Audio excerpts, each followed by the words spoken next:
Hola, ¿cómo están? En esta sesión veremos algunos aspectos por mejorar cuando redactamos párrafos enumerativos. En este espacio lo que haremos es discutir un conjunto de fallas que debemos evitar cuando planteamos un párrafo de estas características. Comencemos. El primer tipo de error que debemos evitar es la omisión de verbo principal. Veremos un caso a continuación. En el párrafo que estamos observando, nos vamos a encontrar con algunas frases que parecen ser oraciones, pero que incumplen con ello porque les falta el verbo principal. Uno de ellos, uno de estos elementos, es, por un lado, la modificación en la estructura organizacional, que es aquella frase que estoy marcando en estos momentos.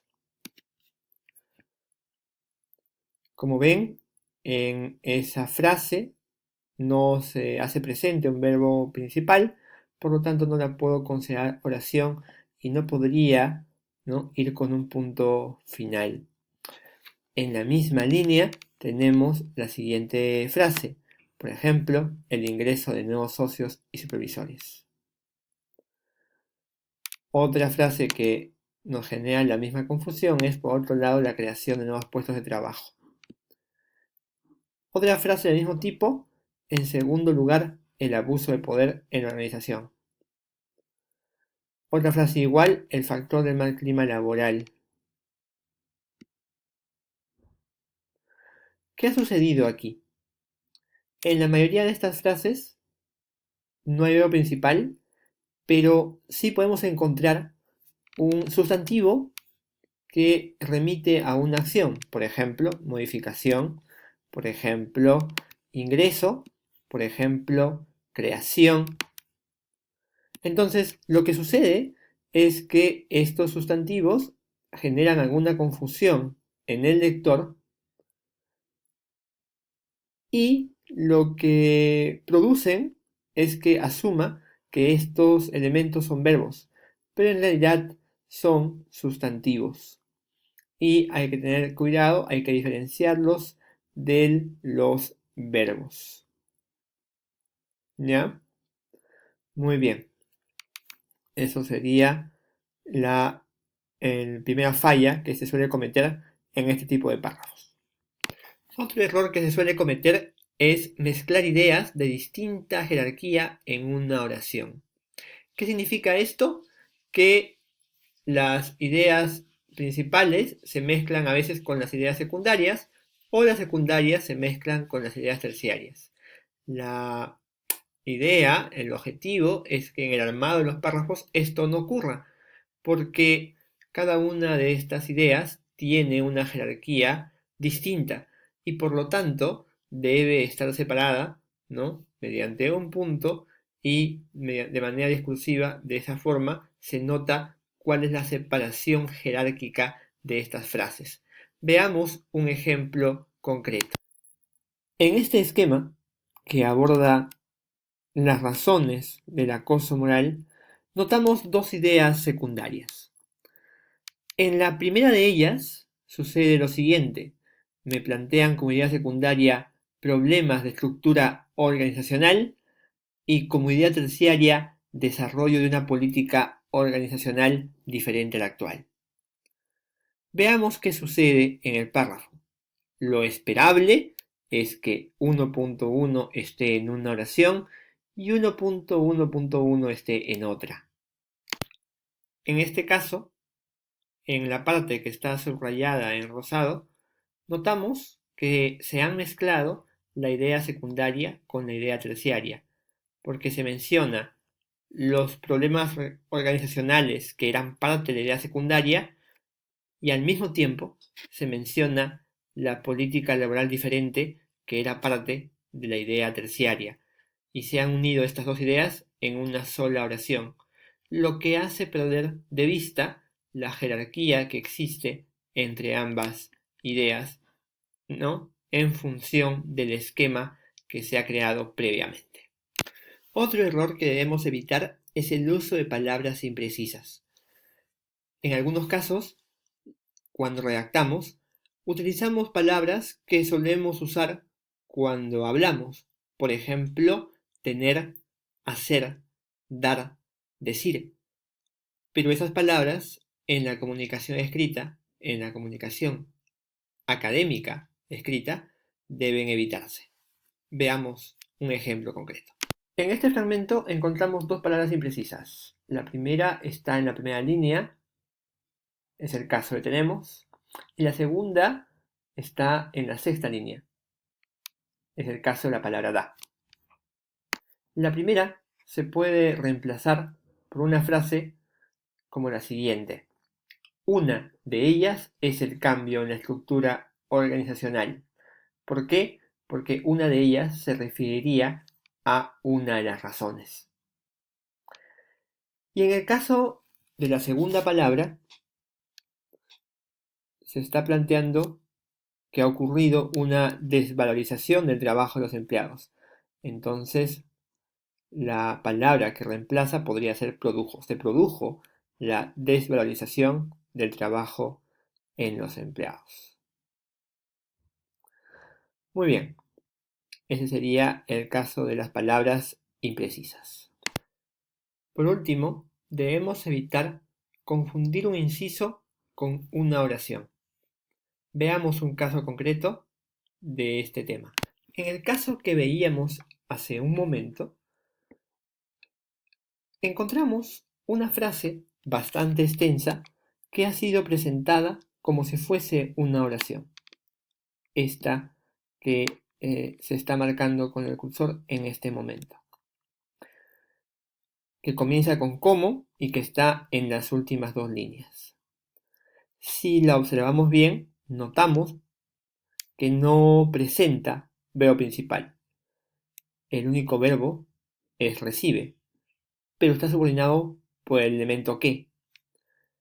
Y los que han redactado esto han colocado un punto antes de esta frase.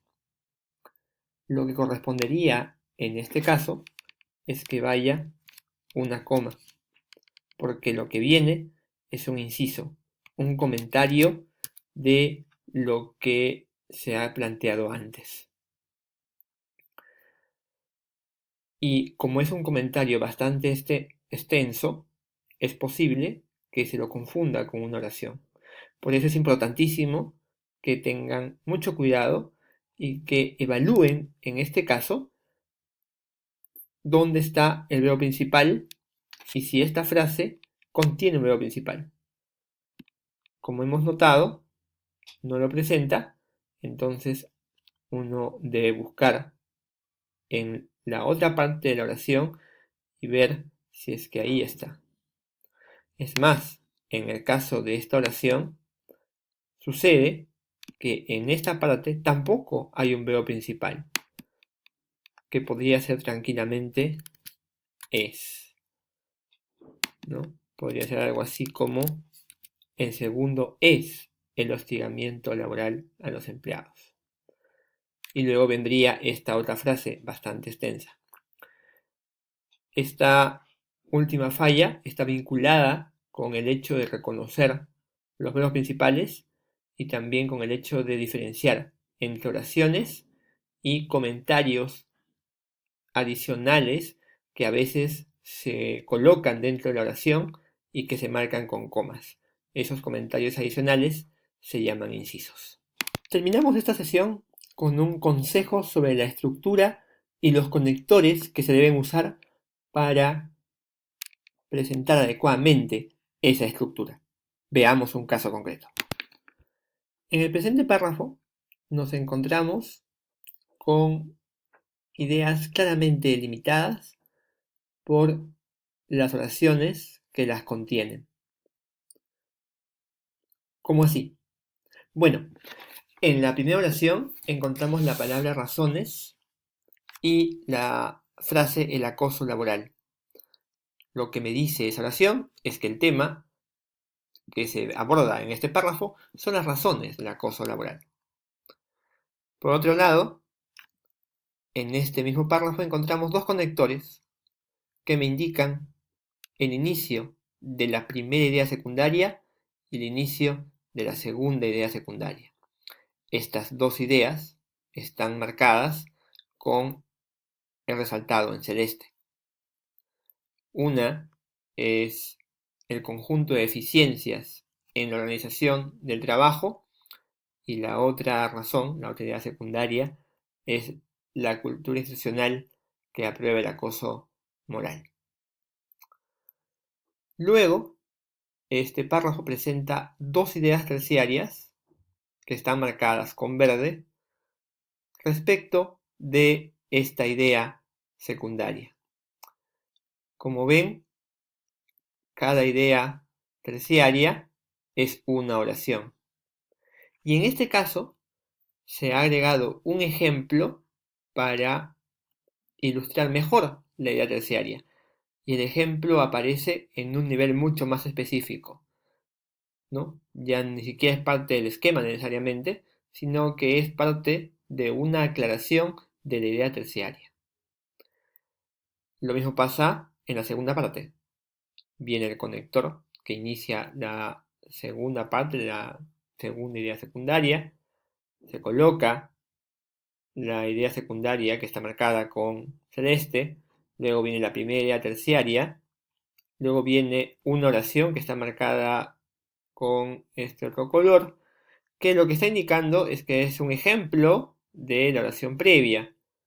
Y luego viene otra idea terciaria, y luego encontramos un ejemplo de esta idea terciaria previa. Con lo cual, notamos que hay una estructura claramente delimitada y que se corresponde con un esquema. Este es el esquema en el que se basaron los que crearon este párrafo. Y como vemos, hay una idea principal, dos secundarias, dos terciarias por cada secundaria, y los ejemplos no están, pero aparecen después ilustrando mejor cada una de estas ideas terciarias. Por eso es que cuando vemos el párrafo, volvamos a él, vamos a observar 4 ejemplos.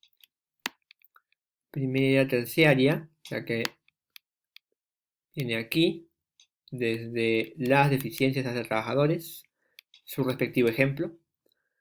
Segunda idea terciaria que empieza con otra y su respectivo ejemplo que empieza con por ejemplo. Siguiente idea terciaria que ya es la segunda idea secundaria que empieza con esto se manifiesta y termina con afectado y el respectivo ejemplo. Y última idea terciaria y su ejemplo respectivo. 4 ideas terciarias, 4 ejemplos para cada una de esas ideas. Eso sería todo. Muchas gracias.